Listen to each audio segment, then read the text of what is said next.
উল্টাপাল্টা চাইলে হইব। আর সে 325 টাকা, উনি 700 টাকা চাইছে। বোকার জগতে আছি আমরা এখন। অনেকক্ষণ ধরে দামাদামি করছে দেখলাম। পরবর্তীতে আপু উবারে দেখে যে 325 টাকা ভাড়া আছে, কিন্তু উনি চাইছিল 700 টাকা ভাড়া। তো পাশে রাইডার বলতেছে, ম্যাডাম কোথায় যাবেন বলা যায় আমাকে? এর মধ্যে আবার যে কথা বললো উনি বলতেছে, আমি তো কথা বললাম ভাই, তাই না? তো আমি ঘটনা হলো 700 টাকা ভাড়া ছিল, কীভাবে 325 টাকা ভাড়া? আমি তো প্রথমে জানতাম না। তারপরে বলছি যে আপু ওনাকে নিয়ে চলে যান, আপনি ওনাকে নিয়ে যান, যার সাথে কথা বলছে। তারপর এটা বলার পরে আপু বলতেছে যে আমার কাছে 700 টাকা চেয়েছিল। 700 টাকা? হ্যাঁ, চেয়েছিল এর জন্য। তারপরে আমি উবারে ইয়া করলাম। কোথায় যাবে 700 টাকা? কোথায়? এখন কত আসছে? এখন কত আসছে আপু? আর সে 325 টাকা। 325 টাকা ভাড়া আসছে, উনি দিয়ে 700। উনি 700 টাকা চাইছে। তাহলে উল্টাপাল্টা চাইলে হইব।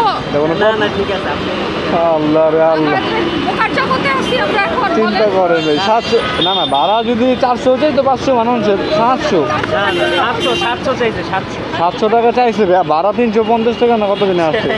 তাহলে বেশি না একদম। ওই তো মানুষ মান সম্মান খায় আরো, এই জন্য কি আর বলবো।